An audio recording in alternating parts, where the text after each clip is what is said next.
many people here. If you did not sign in yet, we're going to pass around some of the QR codes in the back. Those sign-ins help us with things like grant funding to bring you these kind of programs, so we can show that like lots of people are coming to our programs. And so I just want to say thank you for being here tonight, and hope you're going. Make sure you sign, please. All right, so tonight we're going to go over welcome interpreters.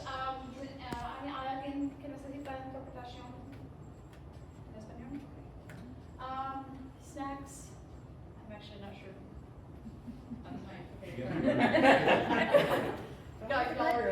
But we do have food that you can take home and grow, okay? So we didn't totally lie. You'll have snacks in 2 to 4 weeks. There you go. See, like we have lots of really cool snacks. All right. So we have a couple of speakers tonight. Some things that are going on at the library. Some things are going on around the neighborhood. We also going to have a short talk about native plants that you can get in your own front yard. And the seed library, which currently exists in Bridgeport and is coming soon to McKinley Park. And then finally, the promised activity with Chicago Grows Food to have a demonstration about growing food in containers and then take-home kits. All right, so first off, I'm going to invite our librarian out to say a few words.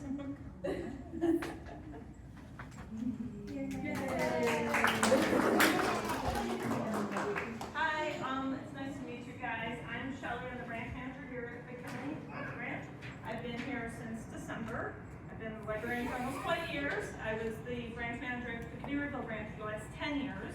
I'm a long-time 4th-generation Bridgeport resident, so I'm very familiar with the ward and the area, and I'm very happy to be here.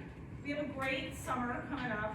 Our theme for summer is nature, and that's across the city, so we have tons of programming on that topic. So I just wanted to share a little bit about what we have coming up. So we do have June calendars in the back, and soon July and August will be available too. So for anybody who's got kids and who wants to start planning ahead, we'll have that available. So for the kids, we have our weekly story time, we have weekly crafts, we have a lot of block play, we have a Lego club twice a month, we have lots of games, STEM programs, scavenger hunts, things like that the staff lead. And then we'll also have some special presenters in June. We'll have a bug and reptile program. We will have Little Miss Anne performing for the little ones. And then in July, we will have, I think it's in June, we'll have a nature magic show. And then in July, we'll have a nature drawing program with an illustrator that's well known at the Chicago Public Library and done tons of programming. For the teens, we're starting a teen book club this summer, and we have regular gaming and crafting for the teens. We'll also have a ukulele program, so if you know any teens that just want to get a little introduction to ukulele, we'll have 2 sessions. We'll provide the ukuleles and they can come and learn. And then for the adults, we have tons going on with them as well.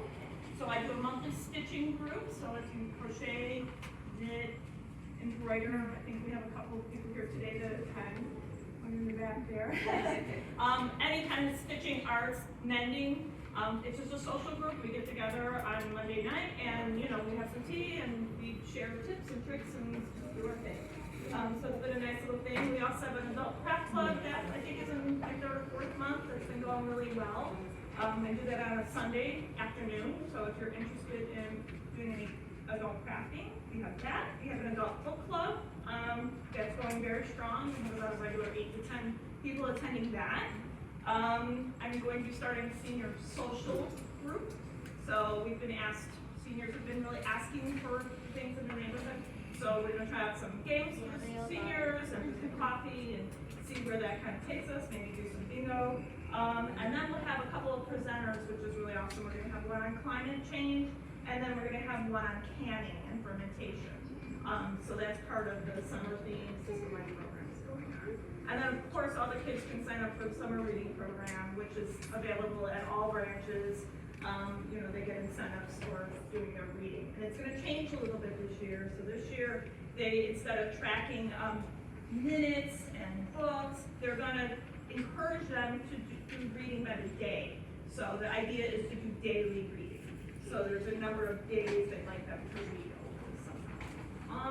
And just note, we will be starting a seed library probably in the next week. I can't give you exactly how busy I am, but that is coming to McKinley. It's very simple. Basically, we'll have seeds, and they'll be available for you to come and borrow. We also ask if you have seeds that you want to share or contribute, you can provide those to us, and I'll include that in the seed library.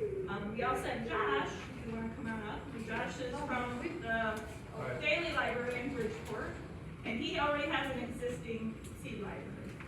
So he's going to talk to you a little bit about that. We've got Josh in a few minutes. You got Josh in a few minutes? No, it's okay. Okay. We got Video, video. So, hi, for the big lottery pieces here tonight. So for those of you who don't know me or don't know our organization, this is hosted by the McKinley Park Development Council. We advocate for the McKinley Park neighborhood and everything related to our built environment. And so, so tonight we're talking about burning, but we also wanted to tell you about a few other things in the neighborhood that are going on. So if you can next slide, please. So a couple of things that we've been tracking is that many people tracking that our public preschool, Belma Thomas, that their building was for sale. It has sold as of about 2 weeks ago. We are trying to get a meeting with the developer. The school system hasn't talked to them, had that initial conversation. It seems like it went okay. Our organization and the board are still trying to set up a meeting with them separately. But I wanted everybody to know that there has been a committee set up to determine the future of the school. So just to recap, the school has been renting from the Archdiocese of Chicago, and they sold the building. We were able to get the lease extended, so the lease goes with the building. All right, so they have, what they have now is a long-term lease with an escape clause, and to push the button on the escape clause, either the school or the new owner has to give 2 years notice. So there's time to figure out what happens next for the school, and so we're trying to do that. And so just wanted you guys to know that there has been a committee formed that's at its first meeting already to decide what comes next for the school, and that group includes parents, the staff of the school, some people on the local school council, some folks from the school system head office, myself, and the elder club. So just so you know that's happening, and we'll be giving you updates as we get more information. But just wanted everybody to know that like it's okay for now, and now we know we're learning what we need to do for what comes next. We have some other really big happy news, which is that the riverfront plan that so many of you helped us with that came to those design events is actually going to be adopted by the city. We're really, really excited about this. We're super excited about this because it's very unusual for the city to adopt a plan that it didn't write. So like that's a really big deal.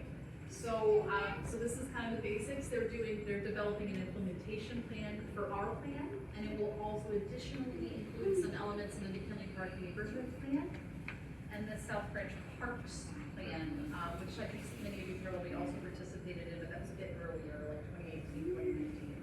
You can stretch back before COVID.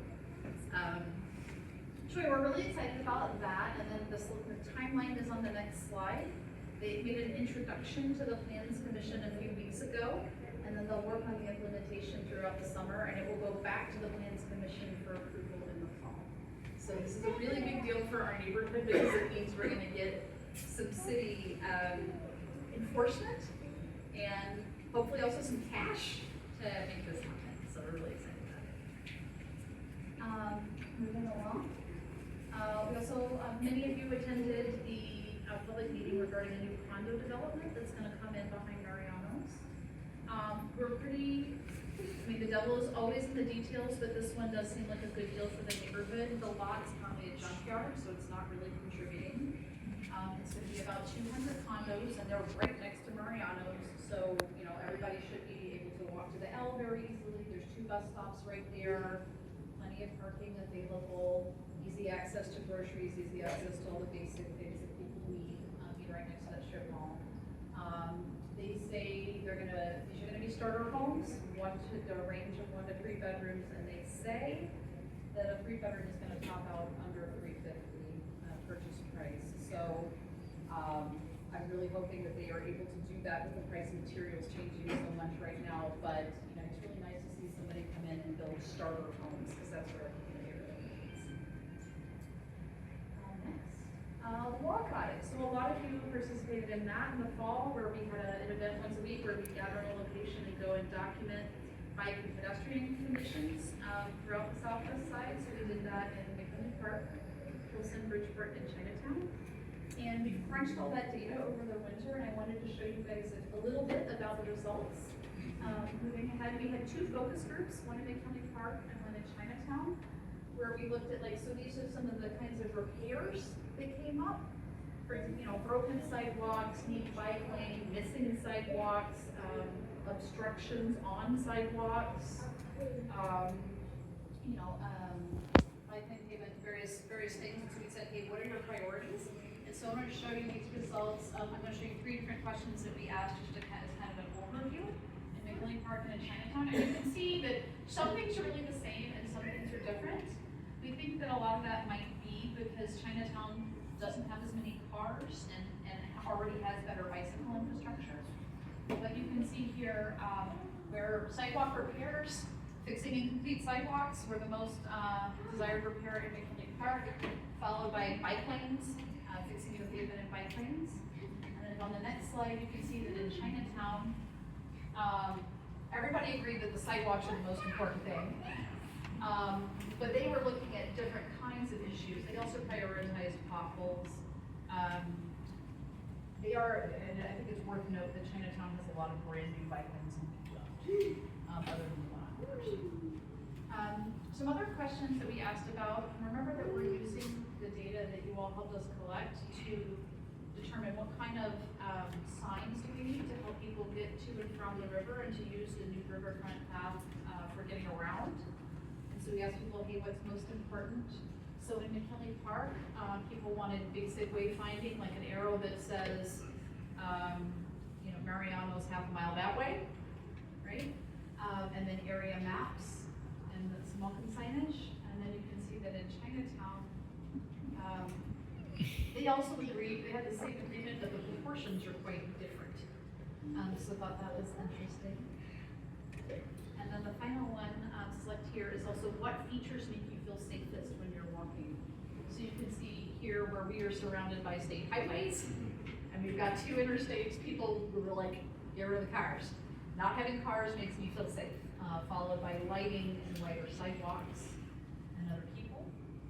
And then you can see that in Chinatown, it was a little bit different.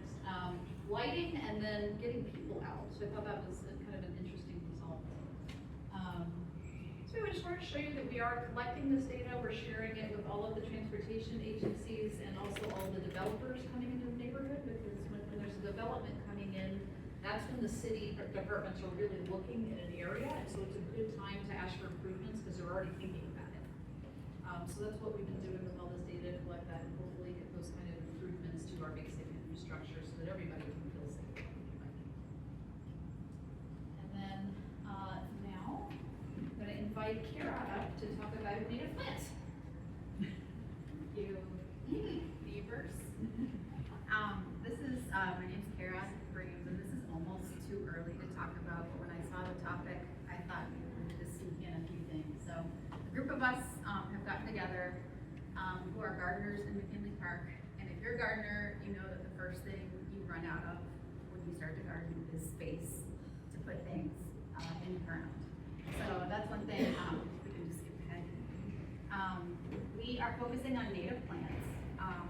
And one thing that I forgot to put on here is that native plants actually, when they're in flower especially, can help your vegetable gardens grow better as well, because they attract pollinators, and pollinators help your vegetables grow more productively. But native plants just in general are, they help combat climate change, they reduce water use, all of these good things that I think are pretty obvious about what they do. But they're also, one thing that's maybe not as obvious, is that when you plant native plants, especially in your parkways, you're out there a lot just like watching bugs and butterflies and birds on them, and it's really a neighborly thing to do. You end up meeting lots of neighbors that way. Okay. Next slide. And we have planted our parkway in McKinley Park, partly because we ran out of space to plant other things. And there's a lot of concern actually that people have that don't people flowers. We have a garden in our front yard as well, and actually no, it's right. But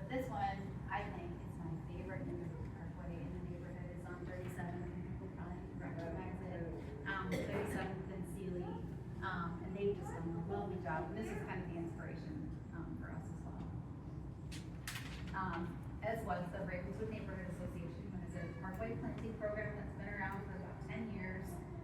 And they actually charge neighbors, I think, $40 a year, $40 to do it, but they have a waiting list. But they provide the plants and help dig up the parkway, and then the neighbors commit to maintaining the lot. So just doing a little research, you can't put anything permanent on it, you can't put a fence in a parkway. You also need a 2-foot right of way, that's just kind of gonna be really thin anyways, between the street and where you start planting so that people can open their car doors. And also you have to be aware that the city owns, it's not, you wouldn't own that property, the city could dig it up at any point, which those of us who've had lead lines replaced know very well. And also that it can't get weedy. It requires about 75 to 150 square feet worth of plants, which is probably like 40 to 50 to 60 plants, which gets kind of pricey. We can skip to the next slide.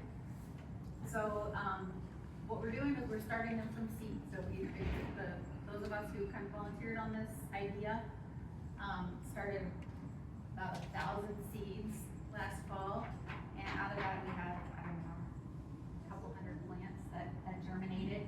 And we're gonna start with 3 parkways. So 3 people have volunteered and are gonna volunteer their parkway. So I'm sharing with you now, partly so you can walk around the neighborhood and find them. You can follow our little Instagram, McKinley ParkWays, or you can talk to me afterwards. And if you're interested for later, for following years, please let us know so that we can kind of gauge interest if you might want to do this in the future. You can also come help us plant the 3 that we've selected. We're gonna be out there on June 15th. Digging up the grass, probably get a load of compost in to kind of give a little elevation and interest, and then we'll start putting the plants in the ground. And I think that's all we had. So, Questions for Carol? If you already have a tree on your parkway, is that like a contraindicator for having native plants? no, you can, they're less cool looking sometimes because they're not as flashy, but you can certainly, there's a lot of, most people have trees, or we hope they do when they're parkway, so, yeah. So are you talking about the grass, like on the other side of the sidewalk, on the sidewalk on Yeah. the street? Yeah, I don't know, what do you just call pull it? out the grass and then? Yeah. Yeah. What's that? The city doesn't care? Well, you have to meet those parameters, so you have to not, you have to not get too attached, because it might get dug up, it's not yours. Yeah. You pay taxes on it, it's still considered your property. You have to mow it, right, so as Yeah. long as it's ours to maintain, so. You said that it couldn't get too weedy. How does the city define a weed? There's a weed ordinance, But how does it define a weed? well, I think that's a lot of gray area. Actually, there's a, Jessica's not here, but Jessica Fong, who lives in the neighborhood, is actually the chair, of a committee that's ongoing now to try to help answer some of those questions. So, it can't get more than 3 feet high though, that's one thing, so. I Which have is- a sod bush, it's all weeds, so isn't that what grows around here naturally, or? I mean, what is a weed and what is a plant is, Well, weed that's is- what you want something here. you don't want. But I mean, everything that's there now. Yeah. It's nice, while it's there. Yeah. No, what I Yeah. mean is, isn't that what you trying to say to do to the land, let it grow there and not, spray chemicals? Yeah, very similar. It's just, I think a lot of times when it's weeds, sort of the easiest, the quickest things to germinate are not necessarily the plants that you want there necessarily. So we pick plants that are good for pollinators, that will grow in the right conditions, and are native to the area. Sometimes there's overlap. Okay, thanks. Thank you. And now we're gonna have Josh from the Bridgeport Library come up and talk about the seed library and composting, right? Yeah, lovely. So my name's Josh. I'm the adult librarian at Daily Bridgeport Library on 34th and Halstead. So if you're ever there, I'm usually there. We do some different things there. If you ever want to stop on by, we have our own calendar of programming. We have English classes every Thursday at 5:30. We have a lot of children's programs. And then we're going to be doing a lot of stuff for the Summer Learning Challenge for children, but also for adults this year. So we're actually going to have a compost program.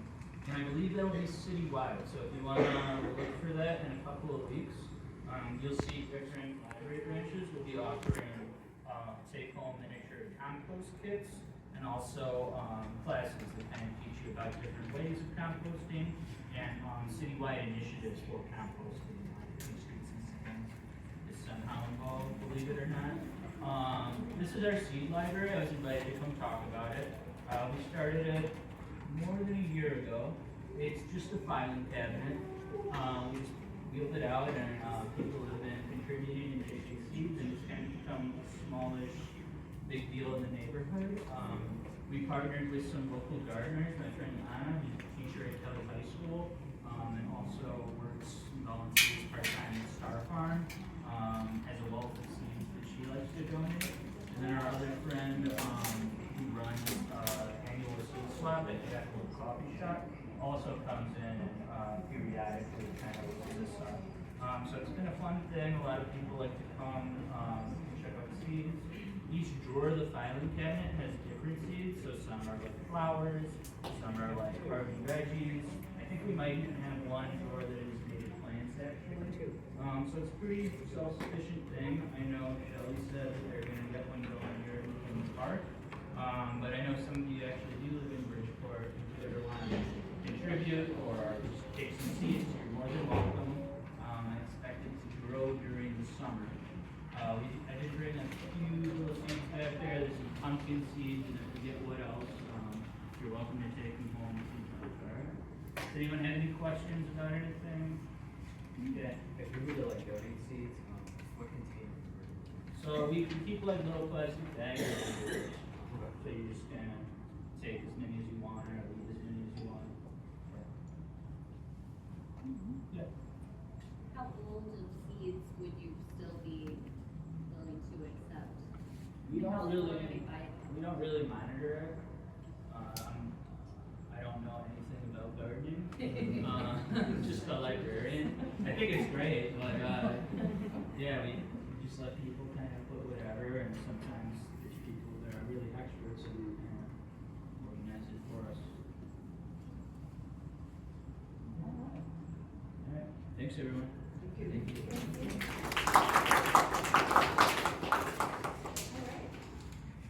So, Elizabeth, if you want to swap out computers here. Yeah. I'm going to drag the table up so she's got a place to work. This is our speaker, Elizabeth, for the main event here. She's talking about her speaker card. Just need a place to put her in a few minutes.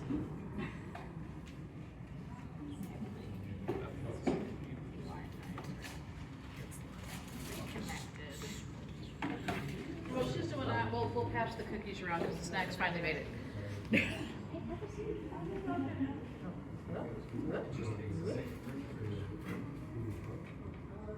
Okay, how much time do I have? How much time do I have to talk? How much time do I have? You've got, we're good. Okay. 45 minutes before they start. Okay, because I can talk like for a long time, so you all just tell me if I'm talking too much, and yeah, I'm trying to share. Rather than have everyone get up. You want one of these? Thank you, camera person.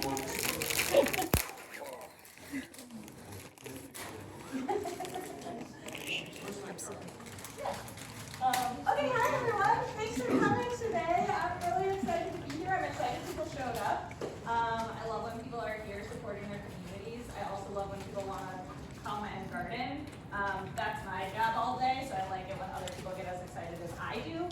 I'm Elizabeth. I am the director of this amazing organization, Chicago Grows Food. We are a collaborative nonprofit working to reduce barriers to gardening at an individual level. So we really try and ensure that anybody who wants to grow their own food has the resources, education, support, materials, anything that you need. So we partner with schools and provide educational garden kits that teachers can use in the classroom, but they can also be sent home with families, so families can continue those projects at home. We also do those sorts of opportunities with libraries, churches, community centers, after-school programs, daycares, anywhere that wants to use education as a gardening use gardening as an educational tool. We also, thank you. Is this yours? Do you need an Oreo? We have those. We also provide small garden kits that you all will get to plant today if you want, at events like this, at farmers markets, farm stands, community events, as a way to kind of like reduce barriers to gardening, but also create a really low barrier entry to start gardening. We want to make it as easy as possible for anybody and have people feel successful.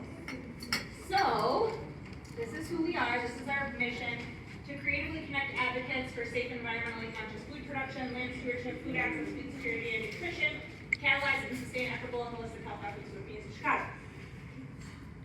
Okay, you can see in that, and nowhere does it say gardening. So the collaborative started in 2020 as a way to bring the school garden home. But what they really wanted to do is find the gaps in the food justice, gardening justice world of Chicago and make sure that collectively, collaboratively, they're understanding what's happening and what's missing.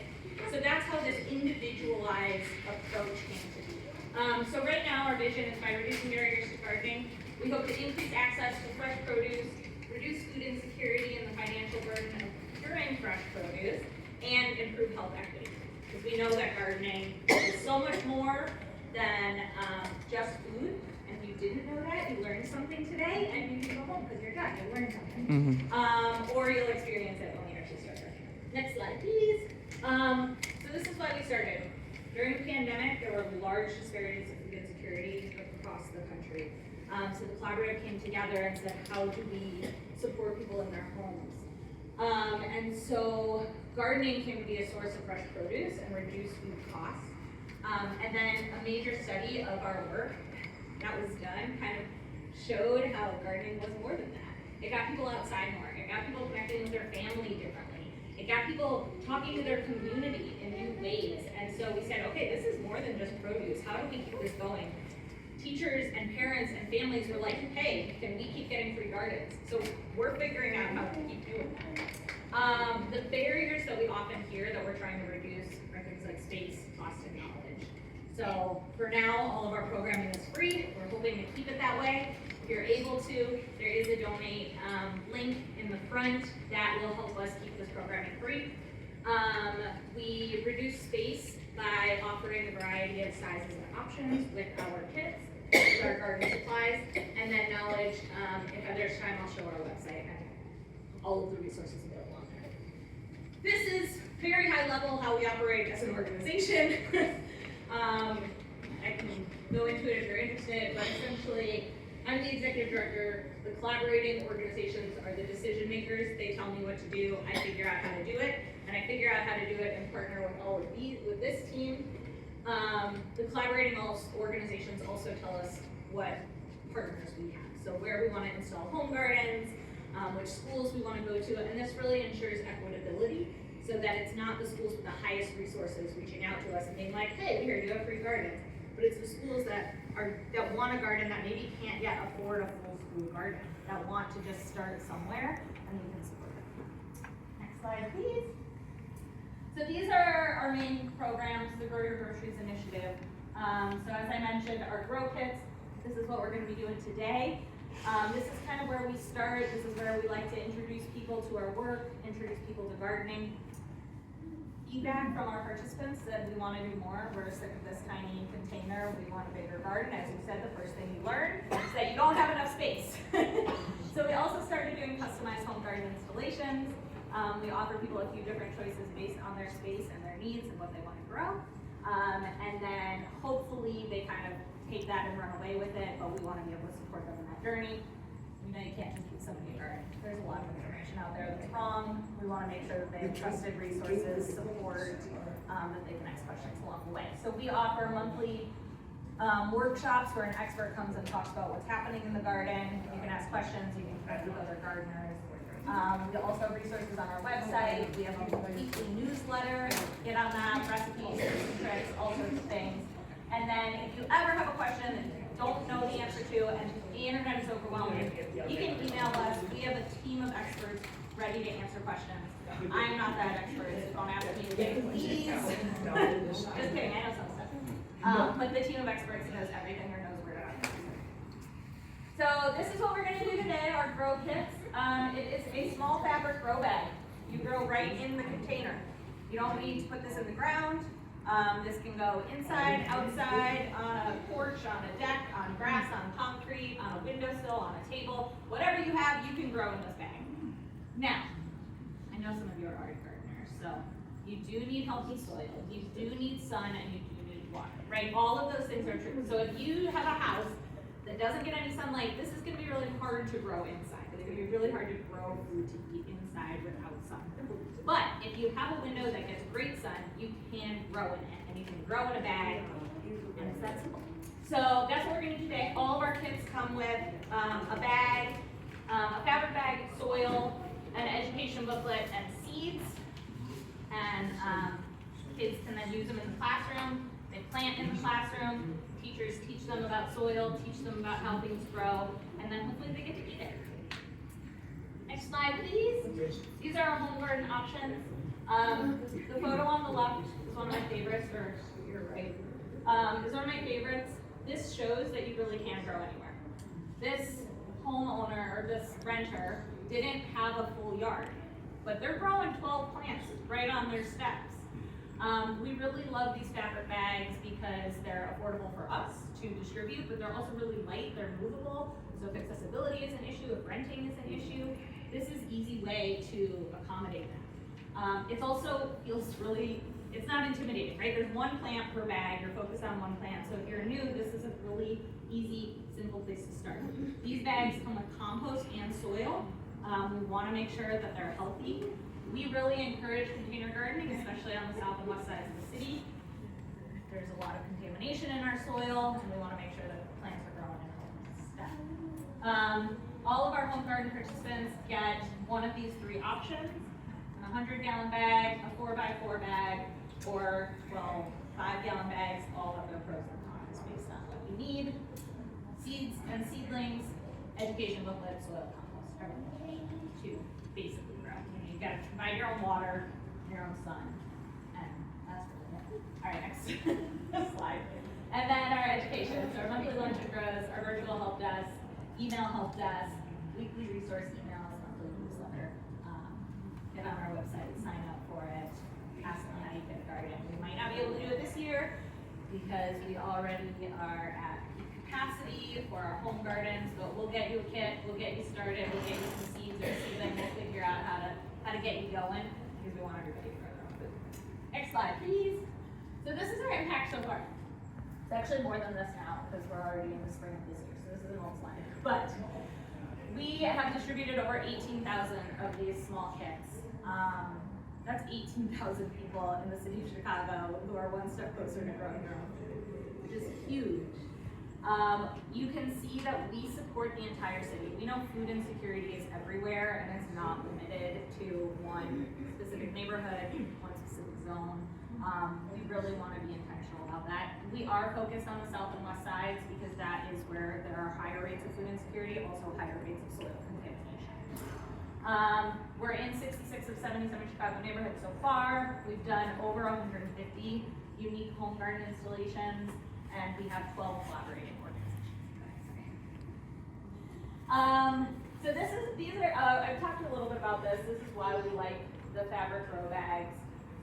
They allow you to control what's in the soil and avoid contaminated soil. They come in all sorts of sizes. This actually is wrong, 100 gallon to 300 gallon. We do 100 gallon we do 1 gallon to 100 gallons. But I've seen also up to 200 gallons. So these get huge, and they're really nice because they're so porous. So for those that know, you can overwater plants, and things like root rot can happen. So when you have a really porous base, it helps really make sure that water is flowing through. It does also mean that your soil is going to dry out faster. So if you are using bags, you might need to water more frequently than your ground because the water goes through it. Yeah, and then they're really portable and really easy. The 100 gallons are a little harder to move with you, but the 1 gallons, the 5 gallons, the 10 gallons, you can easily take with you. Next next slide. So if you wanted to do this at home, this is one of our home gardens. Now they have a greenhouse, so look, they cheated a little. But these are all containers. They're not growing in any soil at all, and it's beautiful. Walking into their backyard is like a little oasis. And then they have this greenhouse, so they're growing their own plants. They're helping their plants live longer, and they're just growing amazing food in a small space. It's really good. So what you need: grow bag, soil, seeds, space. It's really that simple. For those that are new, I can't get a feel. It feels like mostly people here like know what they're doing with gardening. Is that kind of the case? Okay, no, all right, great, good. I'll keep that the basics. Okay, I'll keep going with the basics. It is really that simple. We'll get you started here today. You get to take home a kit today. I feel like I'm an Oprah, like, you get a kit. We're gonna get you one. If you have questions along the way, you ask them. If you mess up your first time, that's normal. Everybody messes up their first time. It's a pancake, right? Like, you always gotta get through that first pancake to know how to do it, to figure it out. We'll always get you more seeds. We'll always get you more support. We'll figure it out if that's what you wanna do. No pressure. If you decide you hate it, that's okay too. As I mentioned, we are a nonprofit. We wanna continue doing this work for free. We'd really love to be able to continue doing this work for free. We don't wanna charge schools. We don't wanna charge home gardeners. That is always a barrier to gardening. It can be really expensive. So please, please, please donate if you can. Can I switch this to our website? Since I have a couple of minutes. So our website is, so this is our website. I edit it, so please be kind to me. We have an entire resources page, and you can search on it. So if you scroll, you can just like search right here on our website. Yeah, and so like even when I was making sure we had resources for something, I was like, wait, I don't know where it is, and I just searched like activities for kids, right? And we have some. We don't have a lot yet. I'm working on it, but we do have some activities for kids. We have things specific to soil. We have things for starting a container garden. If you don't know where to start, that's where you start. We have videos of harvesting. We have videos of how to use the kits. My goal with this resource page is really to have almost like a trusted space for Google resources, or for gardening resources, like a Google, but for trusted resources. So a lot of our links, a lot of our notes take you to other sites. A lot of it is Farmer's Almanac or Chicago Botanic Gardens. Those are places that we really trust as gardeners within our team. And so we want to make sure that you all have that information. I do want to highlight, so our monthly lunch and grows. This is where I personally learned the most. So everybody tells me they don't have a green thumb, and I say, I don't have a green thumb either, and I run a gardening nonprofit, so you can do it too. So every month we host an expert. I do my best to take as many diligent notes as I can from that session. And we have topics ranging from like what to do in January to, which is rest and plan, right? It's okay to take a break from your garden. Planning your garden out for the year, soil, dealing with insects and animals, native planting. We had a whole session on it. Harvesting and cooking, seed saving. We even just had a session where people showed up and we answered questions. That will actually be next month in June, so come and get questions answered. Most of these have recordings. So if you don't know where to start, or if you really just want to deep dive into understanding, these have amazing experts, amazing videos. I've learned so much from these. Now, I do host them, and I am forced to watch them twice because I like watch them once and then I take notes on them, so the information gets absorbed differently. But check out the resources, right? I've tried to break it down as easy as possible, like questions that are asked, resources. This is a really great place to kind of do some basics, because I show this because I haven't been able to take all of this information and put it in the rest of the website. So this is our best information so far. Okay. Questions? Yeah. The soils, can you get the soil in your backyard tested? Yes. I think the city does it. Expensive? I don't know. Yeah, but you need that also. Yeah, so I mean, if you think about Chicago, the history of industry and redlining and racism has really been covered up and just pushed down into the soil. Even up in Logan Square. In Logan Square, I used to work at the YMCA, and when they added a pool, they had to dig underground, and they were finding like bike parts because there was a bike factory there, I don't know, 30, 50 years ago. So we should be trying to. Oh, go ahead. If you don't mind, I can take that. For McKinley Park, the raised beds are recommended. If for McKinley Park, raised beds are recommended, the recommendation is that you have at least 10 inches above the ground. And there's a couple of reasons why that might be. A lot of it is also because even if you, I mean, we live in the shadow of the central manufacturing district, right? Which back in the day was a very active space. And we still have a lot of heavy diesel traffic in the neighborhood and other things like that, you know, and you're also dealing with the legacy of the stockyards, right? All of that is like right. So it is, raised beds are recommended. Some other reasons why you might want to think about raised beds would be also if your house has ever been treated for termites or even the spikes in the ground, you definitely don't want to eat that. That's another reason why you want to have raised beds. So I'd say as a general rule to play it safe, it's a good idea to have it in a container, whether it's a pot like this or whether it's like a yard-sized container. The good news is that they do have all the materials. If you're interested in raised beds, the community garden also will do some education about how to set them up, and there's a wide range of materials you can use to build them. The cheap version at Home Depot, they have these like bricks where you just slide 2x4s in them and build them up. That's the cheap way to do it, or you can buy the metal beds or some other prefab things. So there's a lot of options. And like plants are really smart, right? So they're, if your soil is contaminated, they're not likely absorbing a ton of the bad nutrients, right? The problem is your hands are more likely to be in it, right? So it's getting on your hands and may get on other things. The other thing is it's going to be harder for your plant to grow, so you're not going to have as robust of a harvest. And so yeah, so that's So just adding soil to what you're already have outside is not gonna go? I mean, it's, you could, it would be best to put down a layer of cardboard underneath and then do some soil on top of it. What did you say, 10 inches? 10 inches, yeah, 10 to 12 inches is the recommendation, because the roots go down a ways, right? So if you just lay on top of what you have, you've got to think about how far down are those roots gonna go, and you need to get at least that far down with a little bit to spare. And there is a lot of evidence that shows that like if you are planting in your soil, you might be revitalizing it, so you might be helping it get healthier, so it could be worth it to test just to see. So that's like a part of our work is not just the education on that, but seeing if we're able to get people plants that will help revitalize their soil, so that over the next 5 years they're actually improving the soil contents that they have while growing what they need. And native plants are a really great way to do that. It's really to rebuild that health. Also radishes turns out are like excellent at rebuilding the health of soil. Other questions?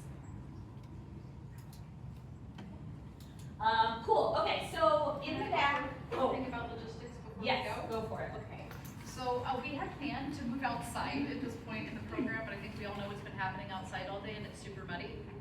All right, so I just want to mention that the library has new carpet. All right, that's why there are tarps and drop cloths down. So especially those of you who have little people with you, please do your best to contain the mess on the cloths that are put down. So we have one under each table. And back here by the double doors, we've kind of moved it off to one side. So also if any of your little people want to sit on the floor with their plant, there should be space to do that. So just actually be mindful of the cleaning staff here at the library who really like it when we leave it tidy.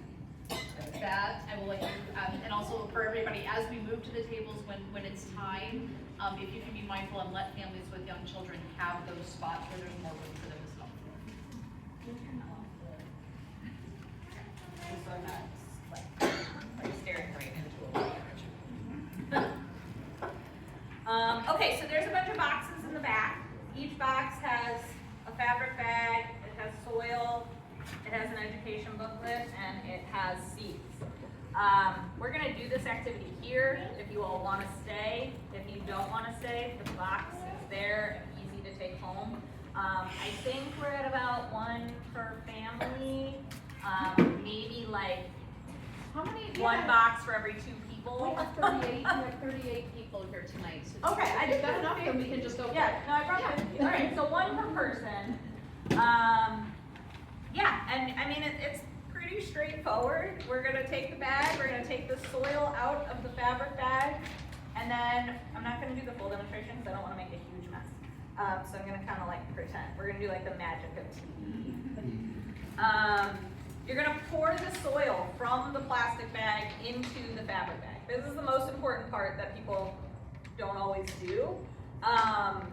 If you plant directly into the plastic bag, things will grow, but the water has nowhere to come out, and the roots kind of then stop, and so it's not gonna be as successful, and it's not gonna look as pretty because you're gonna have plastic just sticking out of your bag.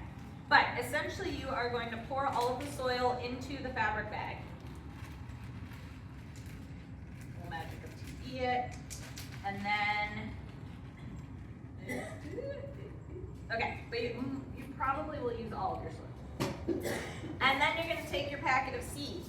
If you don't know, especially with the seed library coming here, most seed packets will tell you what to do on the back of the seed packet.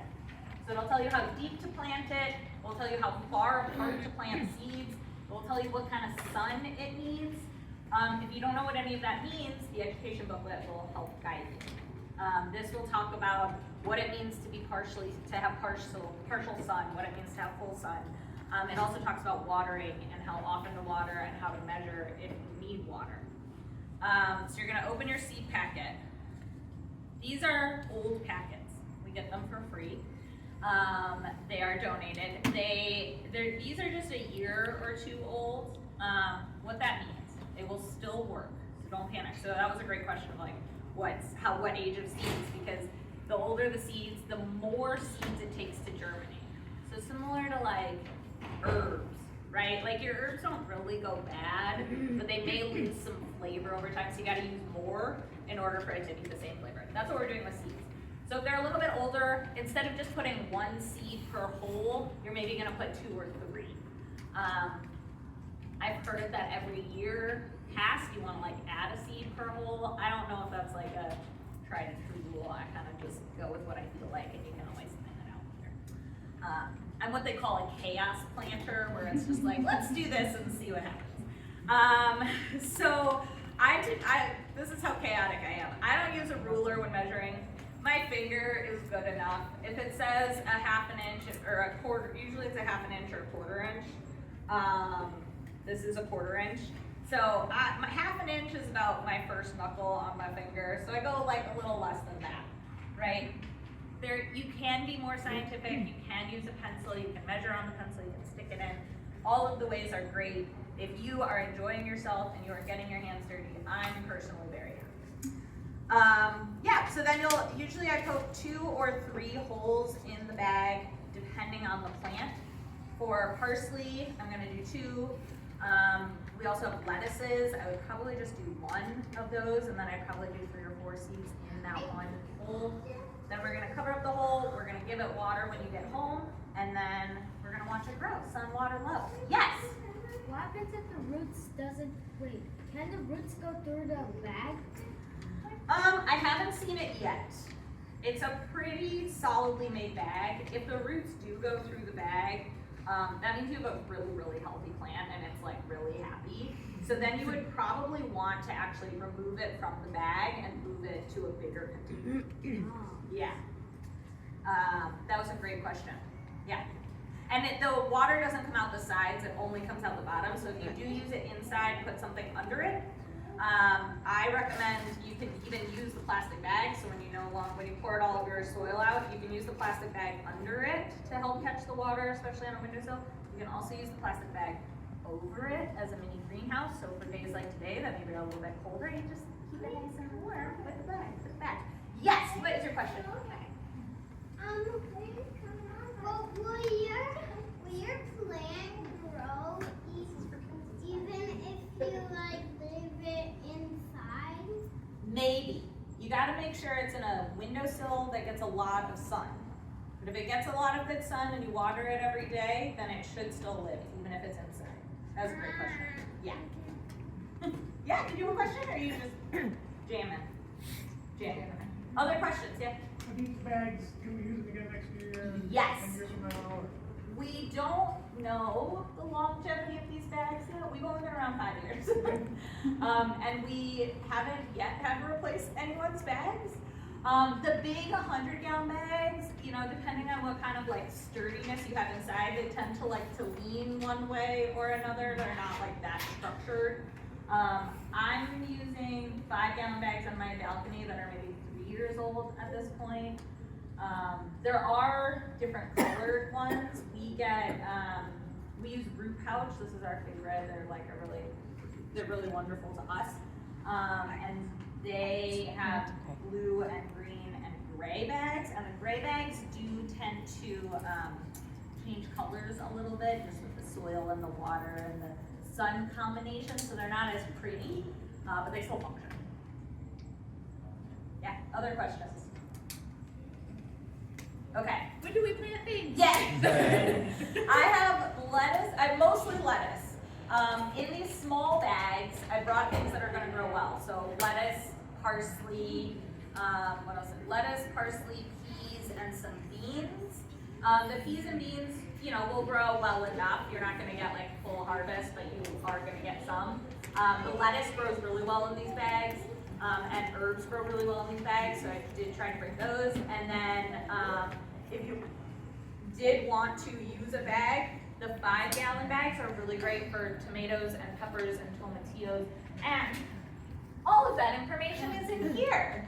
So when you forget everything I told you today, you check out your manual, and if it's not in here, you email us. Or you go to the website. Go to the website, exactly, you got it. And one more thing, your Yes. materials are all available in Spanish, right? Yes, everything's available in those- Spanish. The website is like a little hit or miss in Spanish, but all of the luncheon grows have been translated to Spanish. So all of the resources, all of the notes, all of the questions, that has all been translated.